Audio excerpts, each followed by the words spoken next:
to share something with you. That might put me in a very negative light, yeah. Relationships are not my forte. See if someone grabbed up my wife or something completely different ballgame. I'll walk away from here, and this has been like a therapy session.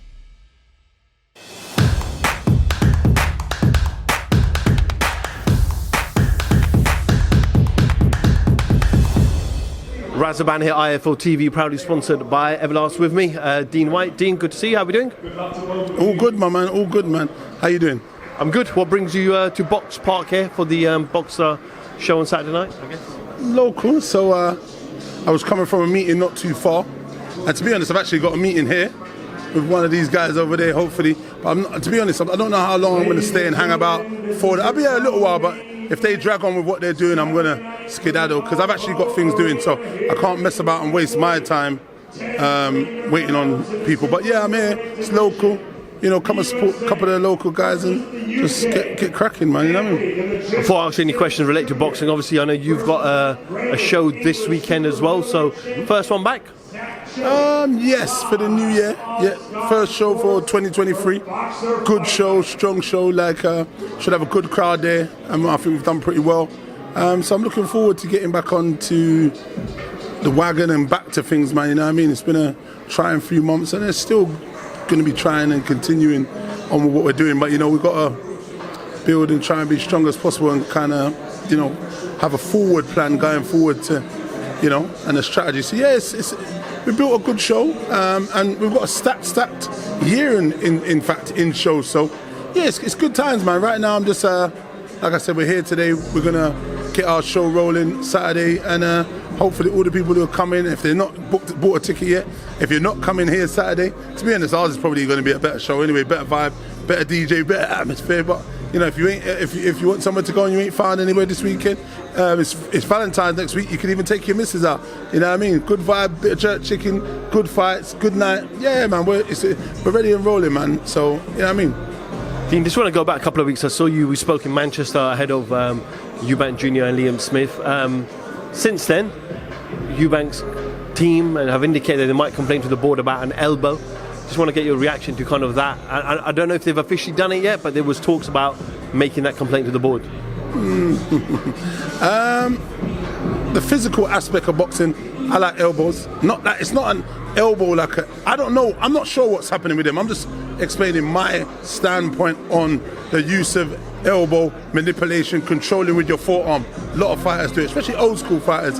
I'm not sure what his situation. I don't know what happened to him, but he said he was hit with an elbow. I didn't see it. I can't really talk on that matter. But what I would say is using a forearm manipulation when people are bending, leaning on them. Using them, sometimes people using your forearm and propping someone's neck up and then punching. That's all old school, you know, in close fighting and so on. So, I mean, we've seen it years and time again. I don't know if there's much of a leg to stand on that case, but, you know, if that's what he wants to go on, good. You know, I wish him luck, and hopefully, you know, we hear what happens. But listen, either way, he was caught with some mean shots, and he needs to more look at that and addressing maybe his defence a little bit more, I think. I saw there was a loophole from round one where he kept throwing the right overhand because his jab hand was down and he was getting caught a lot. And then it was only a matter of time. He kept rolling under, so the uppercut was going to come, and then you throw the left hook anyway because he rolls into it, etc. So, I don't know. He needs to re-evaluate himself and what he's doing. You know, it is an illegal move because the ref does warn you if he sees you doing it. But not to say there's many things people do in the game that's semi-illegal and people get away with. But, you know, look.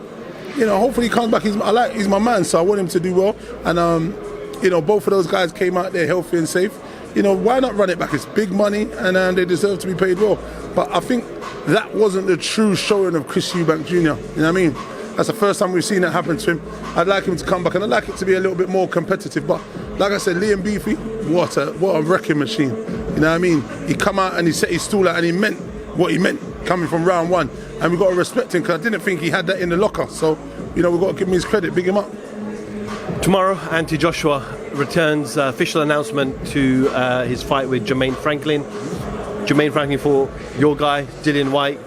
A lot of people thought that Jermaine may have won that fight. Either way, it was a close fight. Good return back fight for Anthony Joshua? Yeah, I think it's a good fight. I think, obviously, the talk was that people were insinuating that Dillian and AJ might fight. I've heard some vibrations online that, you know, Dillian is a bit disgruntled because he didn't get the fight, but I'm understanding that they're making the fight because maybe it might be a yardstick they're trying to use it, because going into fight Dillian, you know, and a potential, you know, I don't know, you know, potential if he loses, it's 3 defeats, which is unfathomable, and you know, it doesn't make sense. It might be the ending or ruining of his career. So I think it makes sense that he comes back and have a fight and tries to, you know, get a good win. I mean, as we saw with Dillian, he was a solid campaigner. He pushed to the last ending of that fight. I didn't have it as close as everyone. I felt Dillian done enough, especially in the championship rounds. I must reiterate, the championship rounds were won conclusively. However, you had anything else, but those rounds were won. And Dillian done what he done and showed his championship spirit and got the win. So it's just one of them. But I mean, he put it up. He put in a great effort, and this is why he's been rewarded with the AJ fight now. So AJ is gonna come in there and try and, you know, put his stool in and go and box and do some good stuff.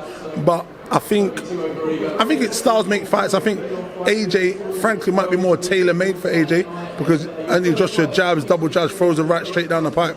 He's a more orthodox boxer, where Dillian isn't. Dillian wants to go body and he wants to come back with a left hook.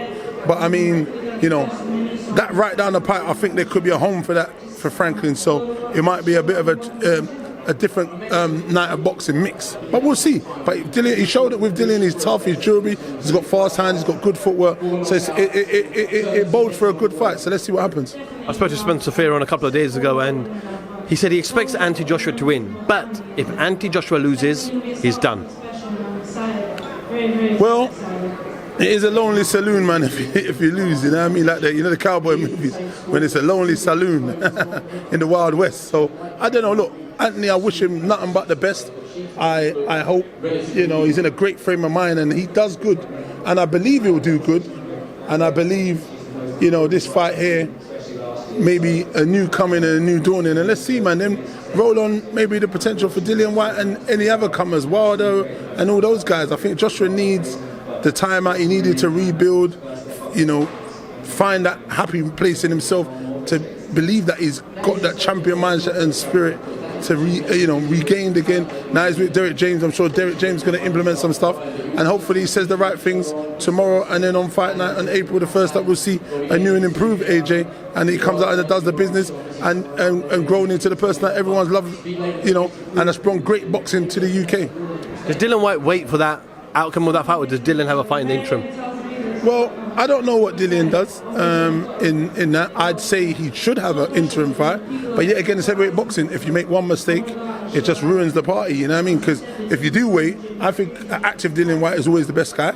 Him waiting it out, you sit, you become lethargic, and you sit on the line. It's not good for your career waiting for someone. But then the thing is, if you fight, you take less money, you lose your position to make your bargaining weapon is your ranking, your rights, your pay-per-view attraction, you know, the star you are. So it is a tricky situation. It's down to, you know, him to kind of figure it out, you know what I mean? Dean, you get where water doesn't get sometimes. You're in New York and Vegas and Mexico and all those shows in the UK. I'm sure we'll find you in Saudi Arabia end of this month. No, Jake Paul, Tommy Fury. I'm going at the minute. Usually I tend to get about, but I don't think I'm going there. I've got some other business I've got to attend to in maybe somewhere. I don't want to say just shit. I'll talk about it when I'm back. You know what I mean? But yeah, I'm going abroad somewhere. So I think that weekend I'll be abroad. So I don't know. But it would have been interesting to go and see that. But yeah, I think I'll leave that one. But you know, hopefully it's a good fight. Who you got for that? I think Jake. I got a feeling Jake's going to do some damage. It seems like you're nodding, echoing with me, but I know you don't want to get into no problems, so yeah. I'm not going to get into a problem. I'm here to get your thoughts. But do we take him serious if he beats Tommy Fury?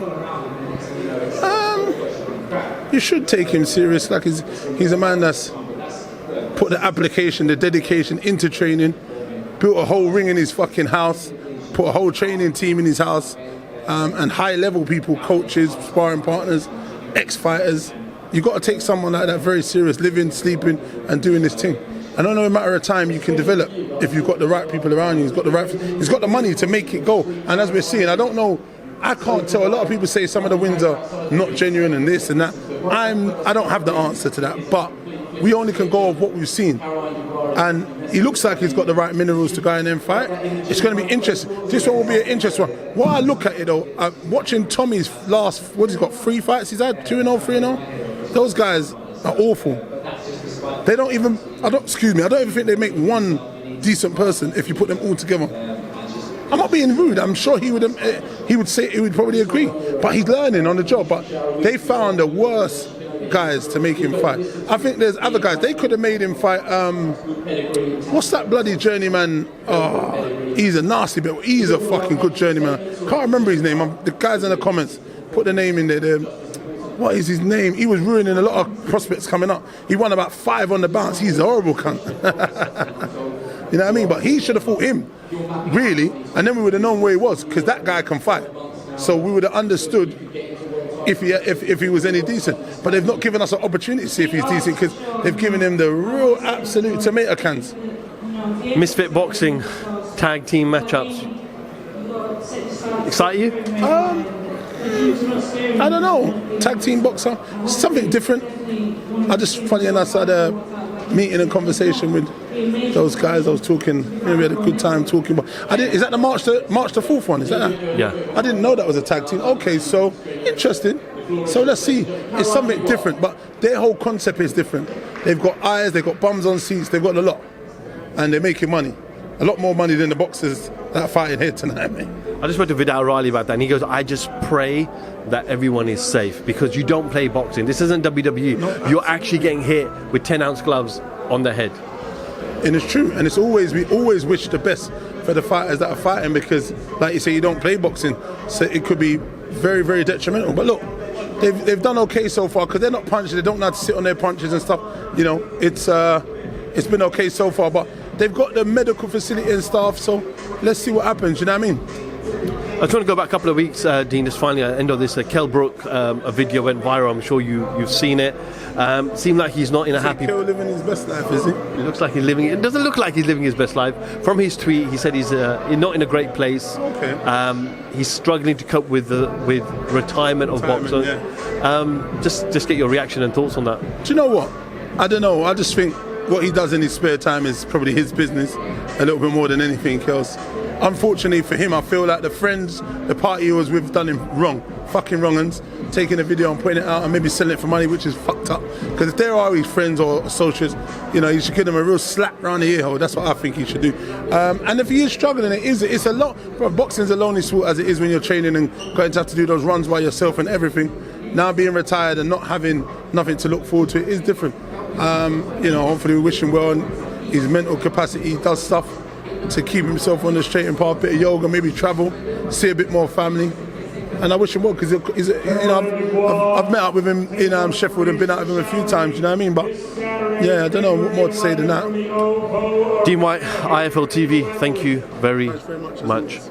Relationships are not my forte. See if someone grabbed up my wife or something completely different ballgame. I'll walk away from it, and this has been like a therapy session.